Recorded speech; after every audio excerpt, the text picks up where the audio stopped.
What I discovered very quickly was that fitness without nutrition was pretty ineffective. And then I discovered that fitness and nutrition without really looking at like hormones was not going to work either. That's been the process. But I'll tell you what is really fun. It feels like fitness has come full circle.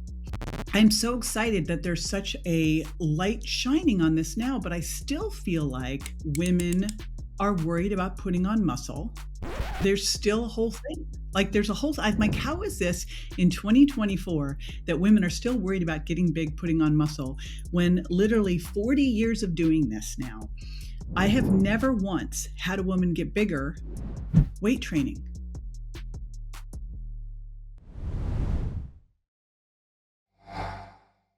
Welcome back to the channel with me, your host, Dr. Debra Durst, and I have a very special guest with me today, JJ Virgin. I have listened to a ton of her videos. Our patients are going to be absolutely in love with the things we talk about today and everything that you talk about on your videos. And so, JJ, and you're okay if I know on all your videos it's JJ. It's But JJ. JJ I was going to say, do Virgin, I call you Dr. Deb, Dr. Deborah, Dr. Durst, Deborah? Who are you? Debra, you can call me All Debra. right. So JJ is an expert and leading voice in the health and wellness industry. And for women, she talks exactly about the things that will resonate with us as we're getting older, all these changes. But she's a expert in nutrition and fitness and exercise, a health coach with decades, 4 decades of experience in working with clients and women to help them lose weight. And I think the main focus right now is helping women lose weight and stay healthy and having great longevity. And again, she's also a Fitness Hall of Famer, triple certified health expert, but also a New York Times bestselling author. So the Virgin Diet, we'll talk a little bit about that book, and then the sugar, the sugar diet. I think I was forgetting the sugar impact diet, which is huge. And then, she's been on tons of shows and speaking about this and also in magazines. And so she has come to us today to speak to us about some fitness and nutrition, key crucial actions that we can take to make a difference in longevity. So welcome, JJ. Good to be here.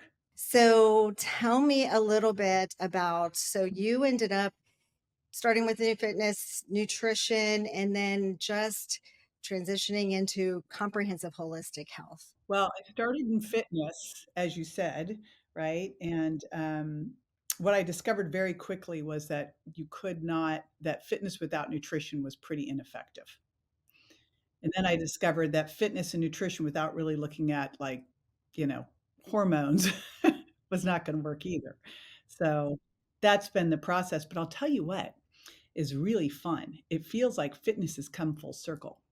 Back when I was in grad school, I felt like a peasant in the exercise world because we were kind of like the low man on the totem pole in the, we all wanted to have medical exercise and be considered to be one of the practitioners, and we really weren't. And now with all the longevity focus, when you look at it, like the biggest thing that you can do for longevity is fitness. So Yes. it's been great. That's awesome. And so full circle in the fitness. But again, I specialize in hormones. And so that's just one piece of it. But the nutrition and fitness, you're right, has played a bigger part.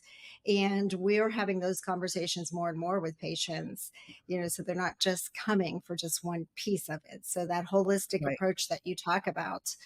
So even with fitness, you have tons of tips as we start to get older when it comes to resistance training, for instance. I love all your videos on that and how it's non-negotiable. So talk to women about how non-negotiable that is as we get older. So here's what's really interesting, and I feel really fortunate about this. When I first started out, and I was actually paying my way through college, and I started teaching aerobics, and then someone wanted me to come to their house to teach aerobics, and I started doing personal training. And what I quickly realized is, and as far as I can tell, there were a couple of us that were the first personal trainers. But what I realized very quickly, I was being taught in graduate school that you shouldn't lift weights till you lose the weight. We now know that is the most ridiculous statement ever, right? And that, everything was all the research, everything was being done on long, slow distance cardio. That was what was important. But what I saw very quickly, my clients at the time were 45 plus, half women, half men. And I saw very quickly that that whole cardio thing didn't work. It just didn't work. What I saw that everything I was being taught in grad school really wasn't working. And, back when I was 16, I'm 6 feet tall. I wanted to be a model. And I remember going to the modeling agency and they told me I needed to lose 20 pounds.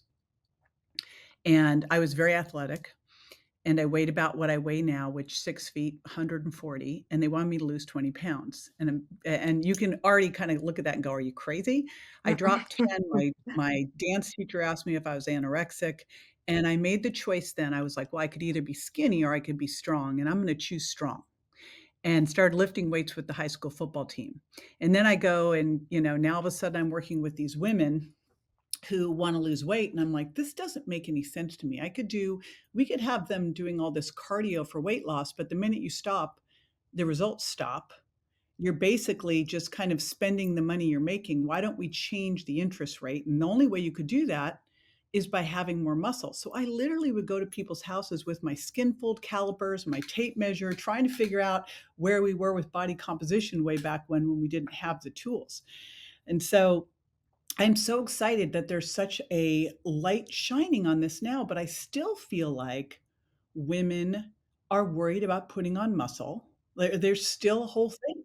Like there's a whole I'm like, how is this in 2024 that women are still worried about getting big, putting on muscle when literally 40 years of doing this now, I have never once had a woman get bigger weight training, ever. Yes. It's Yeah. never happened, and, I remember reading something years ago, I think it was Miriam Nestle from Tufts saying, "Women lift weights and they get smaller," and I thought, "You know what? Women lift weights and it holds everything in tighter," and the best metaphor for it, I call it metabolic Spanx. I've heard you say that Yeah. on your videos. Love Yes, it. yes. Because, when you think about it, everyone's talking about this slow metabolism, but the reality is when you really dig into metabolism, you're like, "Oh, it really doesn't slow that much, but what could I do to have a better metabolism?" Well, the only way you can really impact your resting metabolic rate is by having more muscle on. More muscle is very metabolically costly. It's also you're talking about hormones, it's gonna improve insulin sensitivity. If you have high insulin, you're inflamed and you're not burning fat. So, muscle is this beautiful thing that is gonna give you the shape, the definition, and it's gonna make you smaller and tighter. There's really no spot reduction as we know, but there's that spot toning by adding muscle. Well, and even if you look at a comparison of like fat and muscle side by side, one is contained, like one is Mhm. formed and the other isn't. It's So there's globular a and all over blob. the place. So it completely makes sense when you see those side by side. But in one of the things that I find, like I've always been active, but I think a lot of my patients have been active and healthy from a nutrition standpoint. So, of course, we'll touch on that because that's a huge part of your message is that can be the case, but there still can be other things at play. But I never even thought about creatine as a female like supplement. As a physician, I feel, very behind in saying that it was last year when we did a podcast and deep dove into the studies. And I'm Mhm. like, why am I not on this? And so, from a muscle building health standpoint, creatine also will help. I'm in the same boat as you. So, I used to take clients to this place called Gold's Gym in Venice. It is known as the Mecca of bodybuilding. So I would take clients down there as a field trip, right? And the bros, what was very interesting down there is what I was being taught in graduate school and what they were doing there were totally opposite.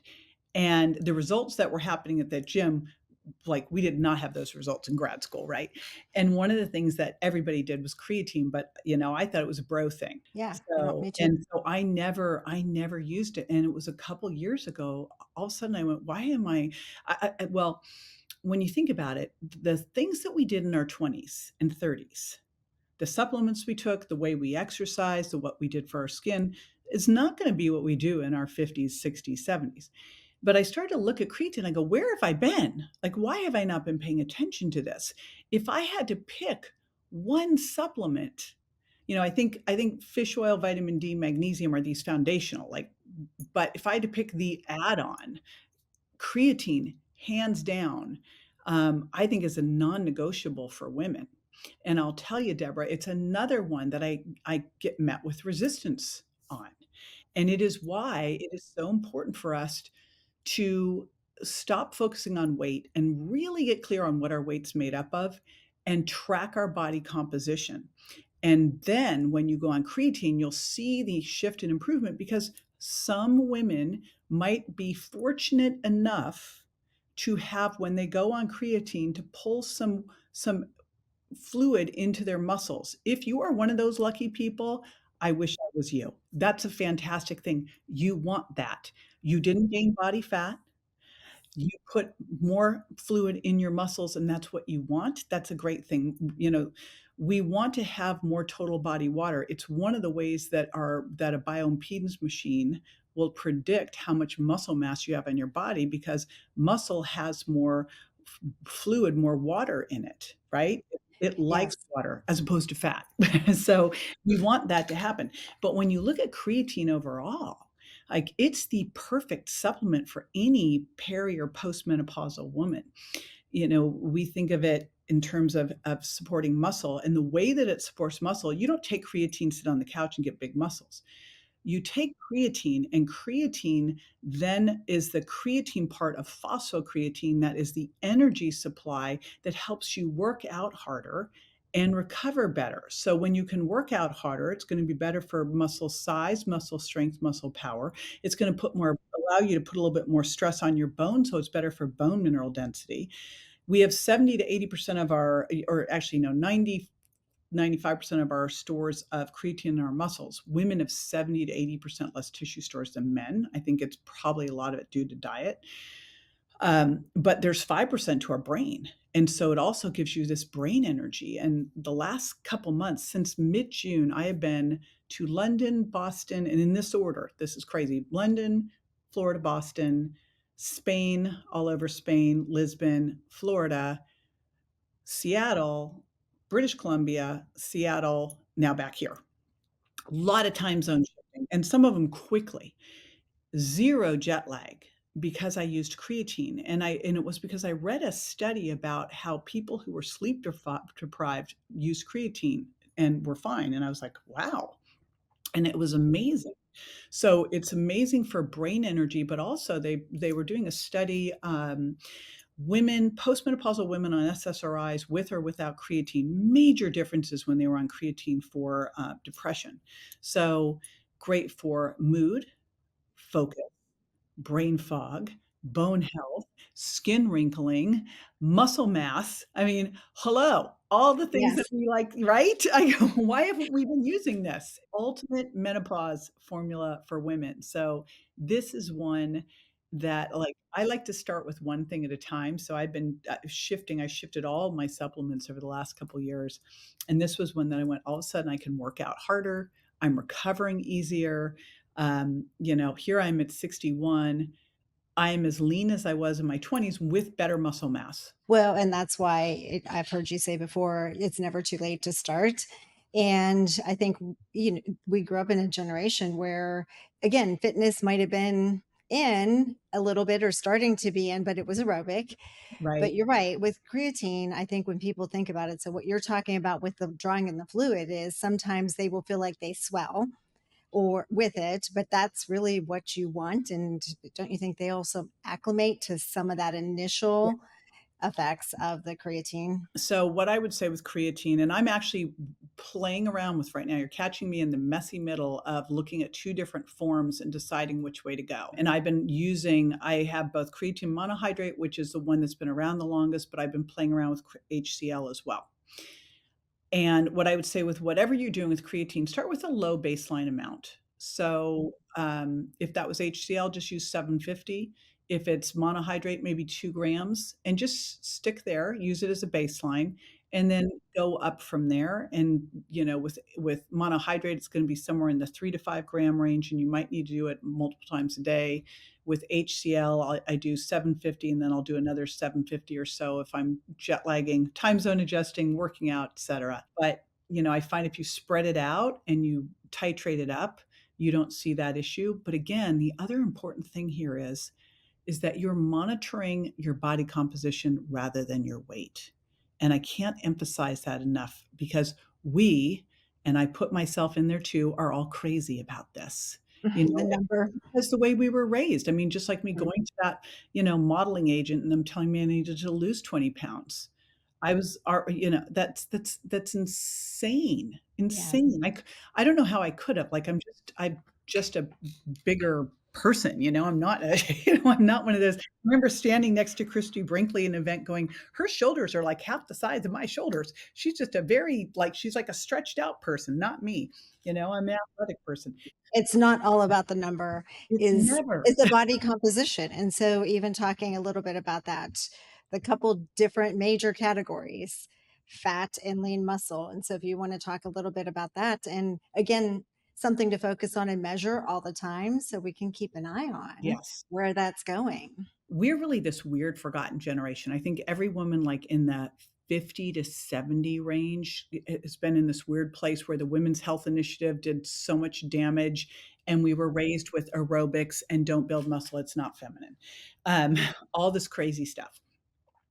Ideally, you would go in your teens and get a DEXA scan and see how your bone mineral density is when you can actually do something about it, right? Instead of them waiting till you're 60. And I remember people going, insurance doesn't pay for it till you're 60. I go, A, it costs $100.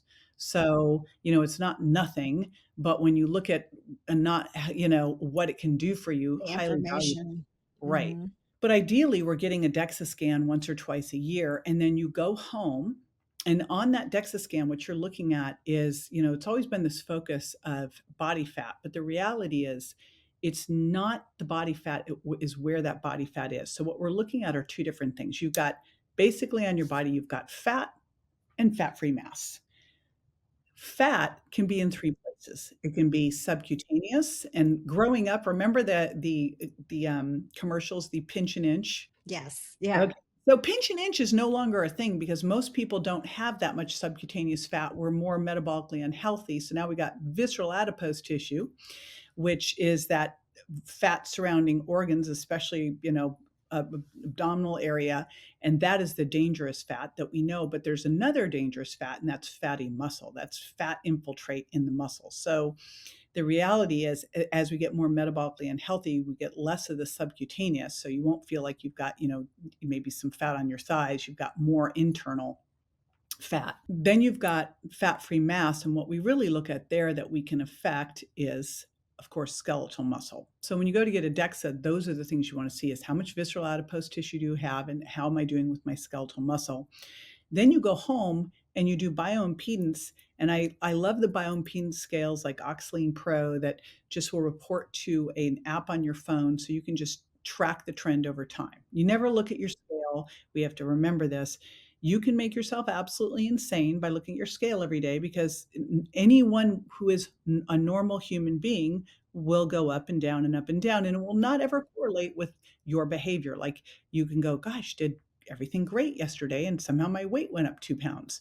So, weight fluctuates, and we look for the trend line to see that on a bioimpedance machine, our total body water is going up, which would be indicative of better skeletal muscle and losing body fat. So if your weight's staying the same or going down and your total body water is going up, good thing. And then once a week, you do a waist measurement and a hip measurement. You look at your waist to hip ratio and your waist to height ratio, because that'll be a great indicator of that visceral adipose tissue, which we want as close to zero as possible. And what is the ratio with the waist to the hip? So, with metabolic syndrome, and you're talking about specific measurements for women versus men, Mhm. that's a little more straightforward, but the ratio is something they should look at as Yeah, well. so and I love waist to height too because I'm 6 feet tall, and I remember they were like, "Women's waist should be 34," and I was like, "I'm 6 feet tall, I'm sure my waist measurement ideal is different than a 5-foot tall person." So waist to height should be point 0.8 or less. You don't want someone whose waist is the same size as their hips, or waist to hip rather. And then waist to height, your waist should be at least half or less the size of your height. So if you're 72 inches, you would want to be under 36 inches. So those are the two easy metrics. But obviously, if you're zero point 0.7, better. If you're, less than half, better, because that's that indicator of that visceral adipose tissue. And if you find that you have more visceral adipose tissue, there are clear ways that you can get that to move, right? So we know that there's things that impact having more visceral adipose tissue than overall body fat, and then you can target it. And for those that may not be familiar with the visceral adipose tissue, it's so dangerous for multiple different reasons. If you wanted to touch on a few of those and why it's so important and something we don't hear about. Like this is, again, I think something that is now gaining some popularity and people are starting to look more at it. But prior to that, it was still just the number and Right. subcutaneous fat. Well, and Mhm. also when you think about it, I mean, I think about just how bodies have shifted over the last couple decades, that I don't know when we were younger if it was as big of an issue as it is now. I remember the first time I started to see this, I had a woman and I was doing, we didn't used to have portable bioimpedance scales. So I was literally bringing skin fold calipers, a scale, and a tape measure and trying to figure things out. And then I had a bioimpedance scale finally when I could travel with them. But at the time, it was like a $5,000 one I had to lug. And I would look at the difference between skin folds and bioimpedance. And then I'd also look at it and be able to predict if we had more internal fat, because they'd be so misaligned, where you wouldn't have that much subcutaneous fat fold, which is what you do with calipers, but you'd have a lot of body fat by bioimpedance. Well, that just shows that a lot more of it's internal than should be. And why is that problematic? This is the inflammatory stuff. This is the easily mobilizable stuff. This is the stuff that when you hear someone has a highly sensitive CRP, is insulin resistant, they tend to have more of this visceral adipose tissue. And this is the stuff with the big inflammation. So I think of it as your inflammation messengers in the body. Now, if you have more of this, what you're going to want to do is start to target the things that can make you have more visceral adipose tissue. Fructose being one of them. It's a big sign of insulin resistance. Um, so look at the places where you might be getting more fructose in your body. And by the way, I don't know if you're aware of this one. Dr. Rick Johnson told me about this. He wrote Nature Wants Us to Be Fat. And what he talked about is dehydration can actually cause you to create more fructose and create more visceral adipose tissue. Because this is the craziest thing ever. When I heard this, I'm like, oh my gosh. So if you are dehydrated, and as we know, just even mild dehydration can raise stress hormones, can cause you to lay down more belly fat. I didn't know the mechanism. So here's what happens. When you're dehydrated, your body actually will take glycogen from the liver, free it up, convert Okay. it, glycogen, glucose to fructose, and store it as fat, Oh, like a camel. Because I'm I like, didn't know that. like a camel, so that you have this stored fat so that you can then like liberate that fat for water when you need it. So you do not want to be dehydrated. You can actually make more fructose and create more visceral adipose tissue. I thought it was the cortisol that happened when we were, that dehydration was a form of stress that was raising cortisol that was making you do it. No, cortisol can make you have more belly fat too. So can insulin resistance, but this can do it itself. So doing more high fructose foods, things like fruit juices. I always mention fruit juice because for some reason it still has this halo effect that it's a health food. It's not, especially those green juices that are loaded with like apple juice and like that Naked Machine green machine drink that's got 56 grams of sugar in it. Oh, yes, It's just the hidden ones. You talked about that a crazy. little bit in the sugar impact diet because, again, they look healthy. Yeah, they look like, I mean, it's a green drink. It says like 6 different types of greens. Well, what it didn't say, but you flip it over and look, is that the first thing is apple juice, which apple juice is higher in fructose than a soda. apple juice concentrate, agave, these are super high in fructose. So you can go into a Whole Foods or one of these other healthy places, think you're doing great, but you could get some of these things in there, and they are going to be a way to build visceral adipose tissue. So ways that you can get rid of it are high intensity interval training. And so high intensity interval training, I can walk through kind of my exercise protocol, but it is a way to do cardio that actually can really help raise your VO2 max. And that is one, I, arguably now the single biggest predictor of longevity and also all-cause mortality. Someone who's got a low VO2 max, we know is a much higher like overall risk of dying than someone with a good VO2 max. And a VO2 max is how much oxygen could you consume if you were doing a high intensity of exercise for about 12 minutes. They check your oxygen consumption and give you a score. And so, one of the ways that you can raise that number is by doing high intensity interval training. And high intensity interval training is basically where you go really hard for anywhere from 30 seconds to 4 minutes, and then you recover, and then you push it again, and you recover. And you got to push, otherwise, now you're just doing, steady state harder exercise. It's push, recover, and you do it over time because it's going to drive up your growth hormone. It drives up your lactic acid, which is really great for your brain and your heart, and it improves your VO2 max. It's a very good stimulus for your heart getting stronger and also for your body being able to handle stress better, which is super cool. So that actually brings me to a great question, because I just recently had seen somebody, or actually I heard it. I think a lady talking about somebody on social media saying that HIIT workouts aren't good in perimenopause and menopause because of increasing cortisol and Ugh, that it impedes your weight loss. And that was the first time I had heard it. But again, it makes you think, is there something new out there? But there's not. Like HIT is the opposite. it's so frustrating because I think that we are, you as a hormone doc can speak to this. We have this weird thing about cortisol now, and don't raise cortisol. I go, if cortisol doesn't go up, we are dead people. Like we're dead. It's just like, don't raise insulin. I'm like, insulin better be able to come up, just needs to come down again. When you look at this stuff of don't do that type of exercise, it'll raise cortisol. If you look at exercise, you raise blood sugar, you raise blood pressure, you raise cortisol, you might say, gosh, don't do exercise. Look at all the things you're doing. It's to create a stimulatory effect where your body now adapts and gets stronger. So, yes, you're going to put a stress on your body, and then your body is going to adapt and get stronger. Now, there are things that you can do, like when I said do intensity, do intervals, because you push, recover, push, recover. If instead you said, you know what, I'm going to just work at like zone 2, zone 3, somewhere in the like 70 to 85% of my heart rate. And I'm going to do that for like an hour. That'll raise cortisol.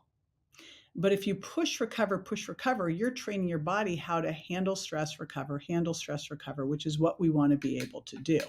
So, this idea that you shouldn't do these things during perimenopause, the things I'm most a fan of during this time is doing resistance training, doing HIIT training, and doing moderate, like easy walking, a lot of it, right? With a little bit of intensity with something like a rucking vest because it's so great for your bones.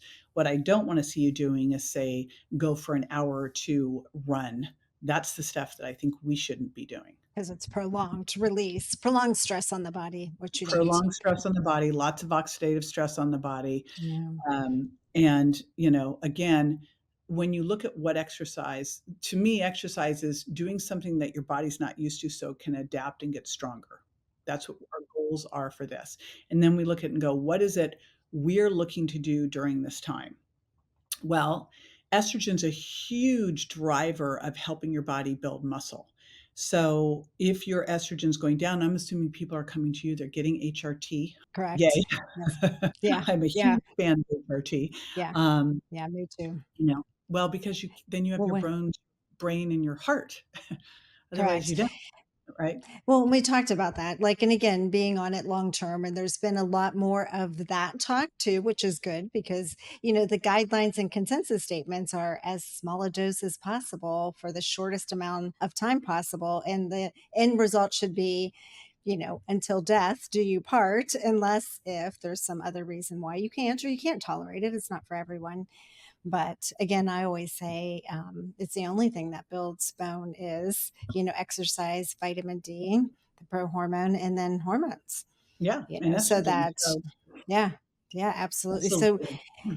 speaking of which, though, when you talk about VO2 max versus heart rate variability, because obviously it's helping that too, but Mhm. you view VO2 max as the most important marker because I'm starting to look a little bit more at both of those. And again, I think our patients, we have conversations every day, but as I'm going even through a transformation myself, because always have been, active and relatively healthy, but things change. And so that whole mindset that you're talking about, that resistance training, the muscle building, the supplements that I never thought were for women, Mhm. but Mhm. also just those markers and looking at heart rate variability versus VO2 max. But in comparison with the two, what are your takeaways with both of those if women are looking at them? I don't think it's a versus, I think it's an and. I think in the terms of fitness, the things that I'm looking at the most there would be a VO2 max, and you can do a predicted VO2 max if you can. Like,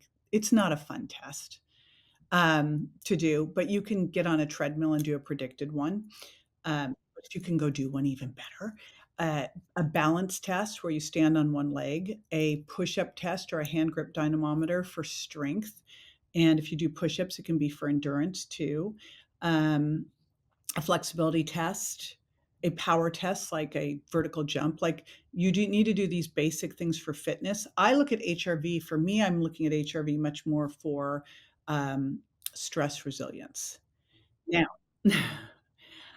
I have been a very frustrated human with my HRV, I will tell you, because I was like, why is it so low? I can't believe it. And I had Dr. Molly Maloof on the podcast, and she goes, because you're using it as an aura ring and you're not doing a chest strap. And I went, oh. She goes, it's too far away. And I went, okay, great. So I kind of likened it to, going and doing a DEXA and then coming home and using a bioimpedance scale. They're not the same. The DEXA is the accurate one. And I just now I'm looking for trends. And I do the same with my HRV and I monitor those trends. And I really love HRV for stress. How well am I sleeping? What am I doing to manage my stress? When I do sauna at night, is it helpful or not helpful? Same with cold exposure in the morning, helpful, not helpful. So I think that's where we can use HRV. I love all of these things because they give us the ability to connect the dots between our diet choices, our lifestyle choices, and what is happening in real time with us, whether it's a CGM or an Oura ring. I use all the data. I don't use all the data all the time because then we can become like crazy compulsive humans. Following too many of the numbers, huh? But you look for trends with that. And then as far as fitness, resistance, how many times a week? And then you alternate that with HIIT. And then is there anything else? And it sounds like you do saunas at night and cold plunges in the morning, and all that is great for Okay, so here's what I would say with all of this because and I was gonna do a parody on all the influencers because, it's like if someone looks at us, they go, "Oh, it looks like they get up every morning and they meditate and then and it's like, you know what? Let's talk about what we'd love to do and what reality is. I've been traveling for 2 months, so a whole bunch of stuff went out the window. But my exercise and diet didn't, and actually my sleep didn't either.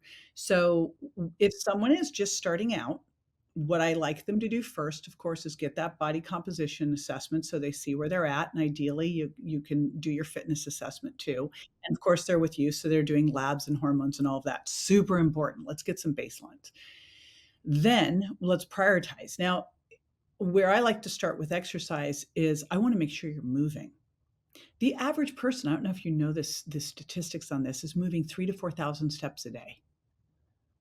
That is pathetic. Okay, so the first thing I just have people do is move more. Let's get in that, you know, 8,000 is your bare minimum steps per day, and ideally, it's more like 10 or 12,000, and when I'm traveling, I'm, like, cranking it way up past then. So that's my first thing is let's just get the steps in, because the last thing I wanna have someone do is work out 3 days a week for 30 minutes and sit the whole rest of the time. You will make a bigger metabolic effect by just moving more all throughout the day. So I love the exercise snacks too, those little micro doses throughout the day. Next thing, once you've got that dialed, is I go, let's add some intensity a couple days a week, maybe throw in a rucking vest, which is so good for women because we're loading your spine and your hips.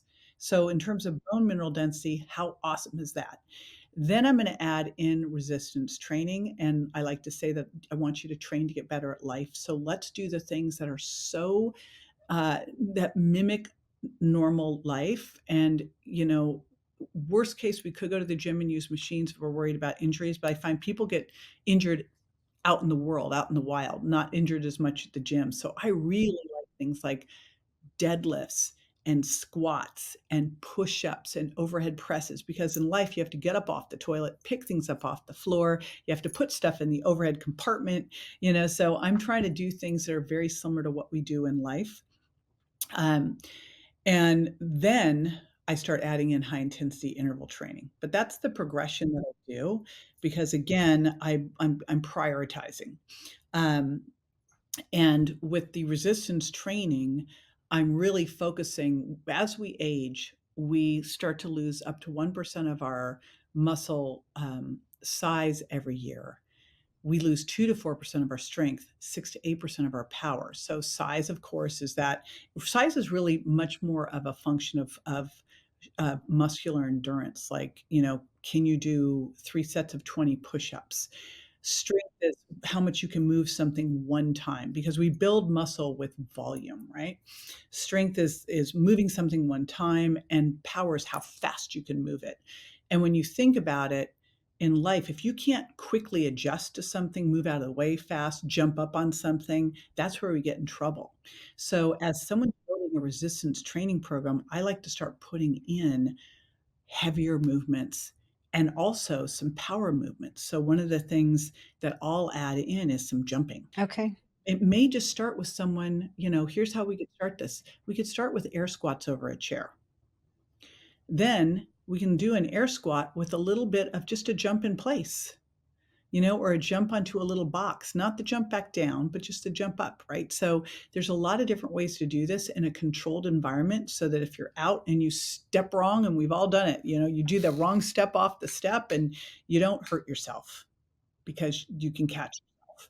And that's what I'm really looking at is what do we need to do now to when I lived in Palm Springs, I had a client, she goes, "I just wanna be able to dance in my stilettos at 80." And I'm like, "All right, what do we do now to be able to dance in your stilettos," right? You know? That's a great goal. Right? I was like, "I I love know. this so much." I just was like, Yeah. "Let's do it."